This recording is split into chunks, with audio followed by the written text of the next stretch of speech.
están hablando de cocina del siglo XXI. Pero date cuenta que estamos pensando que estamos en unas cuevas antiguas, que tienen siglos, pero todo esto enlazado con la antigüedad y lo que es ahora el presente es espectacular. Yo creo que es de las pocas dios que fueron de este trabajo tan antiguo. Esta temperatura, humedad, esto es maravilloso, vaya. Es que son y solo pensar que justo encima nuestra están los viñedos, las raíces, no llegan aquí de milagro, tío, pero ahí tenemos los viñedos. Y la uva bajaba directamente, aquí procesaban la uva y se sigue procesando hoy en día.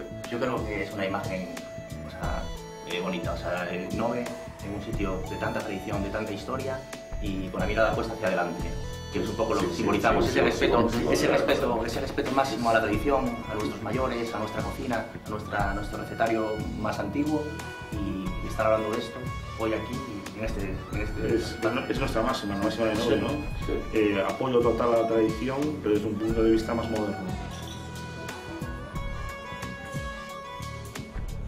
El menú comenzaríamos con una sarda escabechada, con un godello de Valdeorras y acompañaríamos con el queso de Cebreiro. Esto, a la hora de degustarlo, lo podríamos tomar con el propio vino de Valdeorras o también con un mencía de aquí de Valdeorras, porque ninguno de los dos le robaría sabor a la suavidad de la sarda. Bueno, yo creo que hay aciertas. Creo perfectamente que el godello que decides, un Valdeorras, es ideal para ese plato porque va a mantener la suavidad de la sierra, sobre todo. Y yo creo que también has acertado en proponer lo que es un mencía joven, ¿no? Yo creo que el mencía joven, cosa característica con su punto de acidez, se puede conseguir algunos años, no roba, como tú bien dices, no roba nada de protagonismo ese plato. Yo creo que es ideal, el maridaje es ideal. Mencía de Valdeorras y un de Valdeorras puede ser increíble, ¿no? ¿Tú qué nos vas a hacer de carnecita?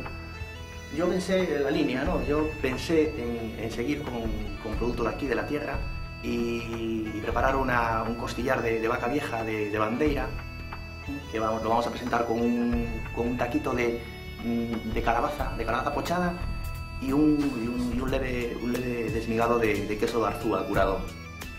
Casualmente los dos utilizáis el queso, ¿no? Pero sí, es que los vinos aquí se prestan, ¿no? Al toquecito además de los quesos ácidos y tal para...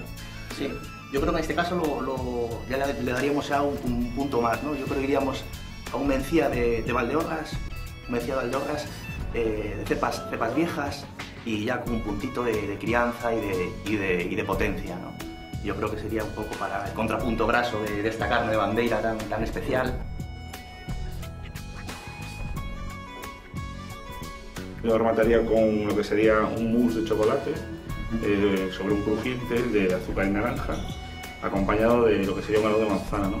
Le daría a comenzar un godello, que el paisano se dé cuenta que tenemos una uva blanca espectacular, que la de Valdeorras tiene posiblemente la mejor uva blanca de España. Que seguisen ese concepto de que los vinos blancos son vinos del año. Yo creo que los godellos, por su equilibrio de pH, creo que son vinos que hay que verlos con 2 o 3 añadas. Ya no es la primera vez que dice, no, es que la variedad Godello Valdeorras no envejece bien. Es totalmente falso, ¿no? Un gran vino de un Godello Valdeorras bien elaborado tiene un envejecimiento bestial, o sea, es verdaderamente mágico. Eso pasa también con los tintos, ¿no? Dices, los tintos gallegos no elaboran, o sea, no aguantan bien, o sea, se caen enseguida.